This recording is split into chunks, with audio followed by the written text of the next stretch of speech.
Adam Armstrong, winner of the Tour of Ulster last year. How do you feel your chances are this year retaining the title? Chances are good. I think won Tour North last week, so I'm coming in this in good shape.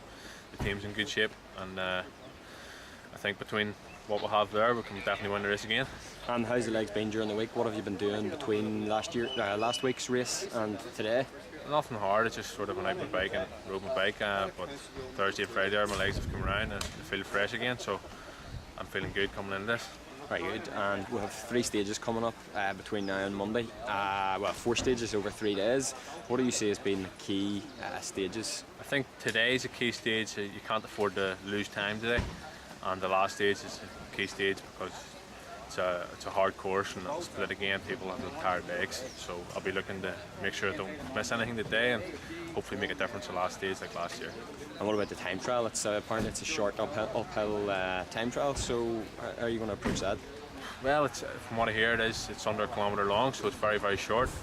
The time difference is going to be minimal, so it's hard as you can go for that time, and whatever happens. It's either in here or it's not. And what sort of warm-up would you do for a short time trial like that in a stage race like this? Personally, I would probably spend about 20 to 25 minutes doing a warm-up, progressively getting harder and harder, and then probably a few sprints near the end. Very good. And who do you see as being the key competitors for you over the next 3 days? The 2 teams that I look at being strong teams is Motorpoint and Cycling Ulster. They were both here last year, both very strong. Cycling Ulster, Marty Irvine and Ronan McLaughlin, and Philip Lavery and Ryan Connor, of course, the past winner. So a very strong team, and Motorpoint are riding a far higher standard race than this regularly. And Johnny McAvoy's in good form. He won 2 stages last week in the Tour of Dunham. Ian Bibby was 4th overall. And Peter Williams was 2nd in the race last year, so they're a very strong team. The Isle of Man with Andy Roach, he's always in the mix. Davy McCann again. I see Davy O'Loughlin's entered too, and triple national champion. You can't ride a man that got off. Okay. Well, all the best. It sounds like you've got a good challenge there ahead of you next 3 days, but all the best with it. Thanks very much. Sebastian Ramos Rakos from Chile, welcome to the Tour of Ulster. How come you're here? Why are you here? Because I saw the race in the internet. I contact Oliver because I raced in Balbriggan a few weeks ago. So it's good. Very good. Yes. And how did you do in Balbriggan a couple of weeks ago? Fine. I think in the last stage on Sunday I was 6th place, so it's very good for my beginning race in Ireland. Very good. Yes. And have you done some stage races like 3 days before? Yes, I raced the Tour of Chile a few months ago. Yes, it was 11th stage in 10 days. Very good. So it's hard. Yeah, okay. And are you looking forward to the Tour of Ulster? Yes, I think so. Okay, well, all the best. Good luck. Okay, thank you very much. Eugene Moriarty from County Kerry with Team Tech here at the Tour of Ulster. Eugene, how many Tour of Ulsters is that now after this that you'll have ridden? I think this must be my 14th. 14th Tour of Ulster. Yeah, there's one particular one I lost the jersey here on the last stage to Timmy Barry in, I think it was 2002, so that particular one sticks out on my mind. Sticks out. You must have picked up a few stage wins along the way. Funny, no, I haven't actually. Plenty of seconds and thirds, but hopefully we'll rectify that this year. Hopefully, now. And you've been living in Amsterdam for the past few years. You're racing away over in Holland. What's the level of racing like over there for you? It's a very, very high level of racing, but obviously, one always wants to come back for the Tour of Ulster because this is one of the premier events here in Ireland, and I have been racing on the continent, but not quite at the same level because I've been having a lot of trouble with injuries with my back, and this year it seems to be holding up okay, so I'm hoping that we can do something special here. Okay, and has the team, you're obviously quite a strong team, have you guys got a plan over the next few days, or is it just we certainly have, but we're not going to divulge that on camera. Okay, especially at this stage. We do. This year we have we've moved more from traditionally our team, which is now sponsored by Deck Tech. We're traditionally quite a small, tight unit, mostly international riders, and we had 5 or 6 guys and 1 or 2 young guys. But this year we have a much bigger pool of riders. This weekend we have 2 teams here, a number of younger riders who we're trying to bring through the ranks and progress them, and we had a big event last weekend in Kerry, and they did pretty well there. And we've a name that's very famous in Irish cycling circles. Gavin Murphy is kind of a younger guy again. He's with us here this weekend, so trying to blood the younger guys. Very good. Okay, and you think the Tour of Ulster is a good place to do that? Oh, it's fantastic. I mean, it's one of the hardest races you'll ever do. Simple as that. It's big terrain, long stages. It's at the right time of the year when everybody's fit. They're looking towards, obviously, you have to do, on Post Ross. I've got to get that one right. On Post Ross in a couple of weeks' time. But the Tour of Ulster itself is one of the biggest events in the country, and we all look forward to getting back here. And I came back from the Netherlands especially for it. Excellent. Okay, well, good luck over the next 2 or 3 days. Thank you very much. Thanks, Eugene. We've got Sean Lacey and Timmy Barry, both from Team Edge down in Munster. Up for the Tour of Ulster then, lads. Timmy, you're a former winner. You've won this race twice. How do you feel this weekend? What's your chances? I'd be optimistic, but just got the sheet there with the list of riders that are in it, and it's fairly impressive. So it's a couple of years since I've won it, so yeah, we'll have a go off it. What teams do you see as being... The man who jumps off the page straight away is Dave McCann, the Giant team. The Marshall's Pasta team, the Eurocycles team, they were the winner last year. Andy Roach from the Isle of Man, my own teammate. there's a good 10, 15 riders that have won races like this and at this level consistently over the last few years. So high quality field this year. Yeah, definitely. Yeah. And Sean Lacey here, also from Team Edge.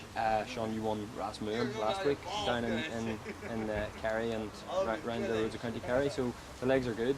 Yeah, the legs are good, but you never know. The first race after a win like that, you just don't know how it's going to go. So it's the first stage is always a nervy stage anyway, so you have a better idea a couple of miles into the stage. And what have you been doing during the weekend since Ras Moon? Have you been taking it easy? Or have you been No, I kept the training going there because the next goal is the Ross, so I trained hard during the week, and this will be the final part of the training plan for the Ross, so you just don't know how the legs will be after that. The Tour of Ulster, do you see that as being a key part of your build-up to the Ross? Without a doubt, the speed up here is very similar to the speed in the Ross. The road's been so good and the field being a top quality field that it's ideal preparation for us.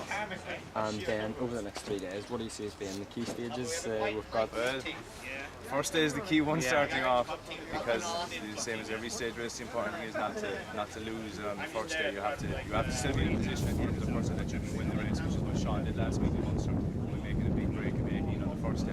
So that's the priority, and then the time trial is short, but then again, if it's a case of tenths of a second at the end of the race, that will be vital. But then again, Adam Armstrong showed it last year on the last day. In the last 15 miles, you can't let your guard down, and he jumped over Lavery and Malcolm Elliott and won the race. So okay, so it's wide open. It's just four stages, 3 days, full on. Okay, well, good luck, lads. Thank you. Right. Thanks very much. Cheers. Thanks very much. Philip Lavery here at the Tour of Ulster. You're riding with the Cycling Ulster team. How's the form been recently, Philip, or what's been happening? Yeah, well, I've had 7 weeks off the bikes now since my last race towards London, and had a bout of glandular fever over the winter and wasn't really aware of it, so I came back on fitness, but it never got any better. It just seemed to flatline for a while, so I've taken a break and hopefully now come back and give the rest of the season a go. And you're using the Tour of Ulster as one of your first main races back, really, is that right? Yeah, pretty much. I've been training at home, doing a little bit of motorbike work, and just going to use the 3 days now to hopefully bring on a bit of form. Maybe do something in the race, I don't know, I'll have to see after today, and just build up towards the Lincoln and the Ross then at the end of May. Good man. And you've rode the Tour of Ulster before, or is this your first time riding it? No, I've ridden it, I think I've ridden it nearly every year actually, bar one as a junior, and then I rode it last year, and I think I was 4th overall. 4th overall last year, very good. So what do you see as being the key stages then over the next few days? I think today, normally the first day of the Tour of Ulster is a deciding day. There'll be a breakaway, and it's a pretty long stage. A lot of other riders are coming off the back of Ras Moon or the Tour de North last week, so it'll be interesting to see who's recovered well, and then with the British riders over, they're always a good batch of guys. So I think today will be the important day, and then it'll be between 5 or 6 guys then over the weekend. Okay, well, good luck to you and the Cycling Ulster team. Yeah, thank you very much. Okay, guys, see you checking out the start sheet there. Who do you see as being the main guys to watch out for? Who are you concerned about? Well, there's a few good names down here, a few experienced guys. You've got the likes of Andy Roach. I think the Eurocycles guys. Adam Armstrong won the Tour de North last week. He did. So he's obviously going well. And then you've got like the likes of Cycling Ulster with I think it's Philip Lavery. He's probably going to be going all right. Ronan McLaughlin. So it's a few guys we need to watch out for over there. And this obviously the Tour of Ulster this weekend. Did you guys ride any races over Easter over in England? The Girvan or? Yeah, Girvan, which is now Doonham. We rode that. And the lads got 2 stages there, so picked up a bit of cold since. But yeah, we've got some good lads on form. And has your team got a bit of a plan over the next few days? Anything you can share with us at this stage, or just see how it goes? Yeah. I think today I'll decide what for the GC and whatnot. But yeah, we'll take it as it comes, really. I suppose. see what happens? Yeah, see what happens the first stage and take things from there. Work it from there. And how many riders are on your team? We've got a 5-man team. 5 man team. Okay, and you guys you're usually riding British Premier Calendar races? Yeah. Week in, week out. So Yeah. Normally, yeah. So we're going to be doing the Premier Calendar races and that. So. Okay, and is this your first time at the Tour of Ulster as individuals? yeah, Yeah. Tour of Ulster. Yeah, I think the team rode here last year, but I don't think any of us rode. I think we were away somewhere else. So you don't really know what to expect. Not really, no. Okay, what's your what have you heard about racing over here? I've raced further north, way back in the past. Done a lot of racing in Ireland for Shea Elliott and the Rats and things like that. And so it's just a little bit unpredictable Irish racing, a little bit crazy, it's a lot of aggressive riding, which is good. You know, it suits quite a few of us. That's a bit of positive racing rather than it being all calculated. Yes. Excellent. Okay, well good luck over the next 3 days, lads. Cheers. Thanks a lot. Cheers.